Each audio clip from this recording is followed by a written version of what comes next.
राष्ट्रवादी कुणाची यासाठी थोड्याच वेळात केंद्रीय निवडणूक आयोगामध्ये सुनावणीला सुरुवात होणार आहे। शरद पवार गटाकडनं जितेंद्र आव्हाड आणि वंदना चव्हाण हे निवडणूक आयोगामध्ये पोहोचलेले आहेत। आज पुन्हा एकदा अजित पवार गटाचे वकील युक्तिवाद करणार आहेत। मागच्या युक्तिवादामध्ये अजित पवार गटाने जयंत पाटलांच्या प्रदेशाध्यक्षपदी निवडीवर आक्षेप घेतला होता। शिवाय शरद पवारांच्या कार्यपद्धतीवर देखील थेट आक्षेप अजित पवार गटाने घेतलेला होता।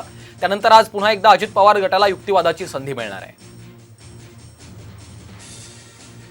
प्रमोद जगताप आमचे नवी दिल्लीचे प्रतिनिधी सध्या आपल्यासोबत थेट जोडले गेलेले आहेत। प्रमोद, आपण बघितलं गेल्या सुनावणीच्या वेळी अजित पवार गटाकडनं जोरदार युक्तिवाद केला गेला होता।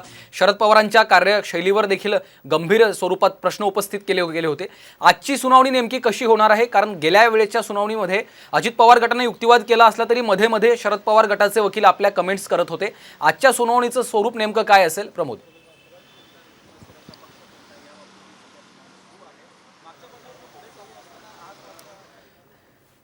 आपण पाहतोय केंद्रीय निवडणूक आयोगामध्ये आता थोड्याच वेळात सुनावणी होणार आहे। अजित पवार गट आज नेमका काय युक्तिवाद करतो हे पाहणं महत्त्वाचं आहे।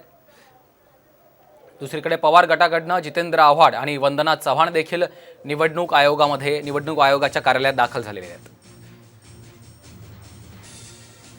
आपण पाहतोय शरद पवार स्वतःच्या मर्जीने पक्ष चालवतात असा अजित पवार गटाने युक्तिवाद केला होता, तर राष्ट्रवादी पक्षाची स्थापना शरद पवारांनी केली असा युक्तिवाद शरद पवार गटाने केला होता। शरद पवारांच्या एका पत्राने नियुक्त्या होतात हा मनमानी कारभार असल्याचं अजित पवार गटाचं म्हणणं होतं, तर पक्षाची स्थापना केल्यामुळे सर्व अधिकार हे शरद पवारांकडे आहेत असा युक्तिवाद शरद पवार गटाने केला होता। शरद पवारांची पक्षाध्यक्षपदी निवड घटनाबाह्य असल्याचं अजित पवार गटाचा युक्तिवाद होता, तर पवारांची अध्यक्षपदी निवड ही पक्ष घटनेला धरून असल्याचा युक्तिवाद शरद पवार गटाने केला होता। जयंत पाटलांची नियुक्ती बेकायदेशीर असल्याचा युक्तिवाद अजित पवार गटाने केला होता। आपण पुन्हा एकदा जाऊयात। प्रमोद जगताप आमचे प्रतिनिधी सध्या आपल्यासोबत थेट जोडले गेलेले आहेत। प्रमोद, आपण पाहतोय गेल्या सुनावणीमध्ये अजित पवार गटाकडनं जोरदार युक्तिवाद झाला होता। शरद पवारांच्या कार्यशैलीवर जोरदार गंभीर स्वरूपाचे प्रश्न उपस्थित केले होते। आजची सुनावणी नेमकी कशी होणार आहे? कारण गेल्या सुनावणीवेळी फक्त अजित पवार गटाचाच युक्तिवाद झाला, मात्र मध्ये मध्ये शरद पवार गटाच्या वकिलांनी देखील काही कमेंट्स केल्या होत्या। आजच्या सुनावणीचं नेमकं स्वरूप काय असेल प्रमोद?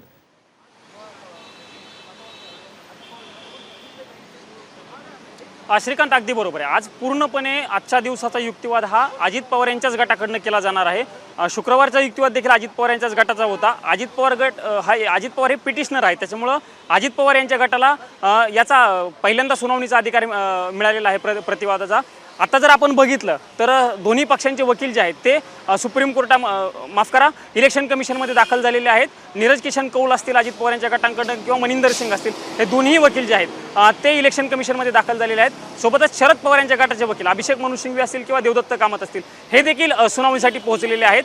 थोड्याच वेळात सुनावणीला सुरुवात होणार आहे। सर्व जे पदाधिकारी असतील पक्षाचे किंवा वकील जे आहेत ते या ठिकाणी आता निवडणूक आयुक्तांची वाट बघत आहेत आणि त्यानंतर सुनावणीला अगदी काही मिनिटांमध्ये सुरुवात होणार आहे। श्रीकांत, आपण जर बघितलं तर मागच्या सुनावणीच्या वेळी अजित पवार यांच्या गटाकडनं शरद पवार यांच्या निवडीवरती आक्षेप घेतला होता। शरद पवार यांची राष्ट्रीय अध्यक्षपदी झालेली निवड ही बेकायदेशीर आहे अशा पद्धतीचा जोरदार युक्तिवाद जो आहे तो अजित पवार यांच्या गटाकडनं केला होता आणि पुन्हा आज त्याच पद्धतीने तसाच युक्तिवाद पुढे घेऊन जाताना आपल्याला बघायला मिळणार आहे। जी शरद पवार यांची नियुक्ती झालेली होती राष्ट्रीय अध्यक्ष म्हणून सप्टेंबर महिन्यामध्ये 2022 मध्ये, ती कुठल्याही पद्धतीने निवडणूक न घेता झालेली होती।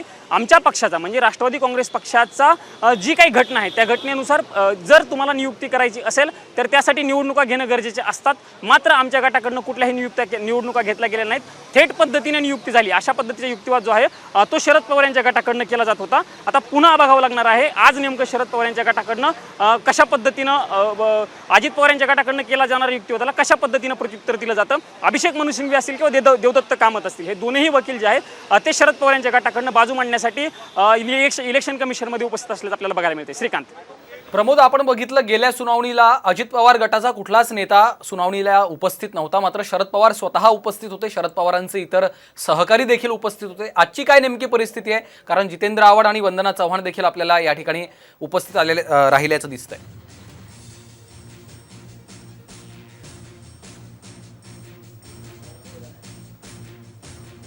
आज पुन्हा एकदा अजित पवार गट युक्तिवाद करणार आहे। पवार गटाकडनं जितेंद्र आव्हाड आणि वंदना चव्हाण पोहोचलेले आहेत। आजच्या सुनावणीमध्ये अजित पवार गटाकडनं कशा पद्धतीचा युक्तिवाद केला जातो हे पाहणं आता महत्त्वाचं आहे।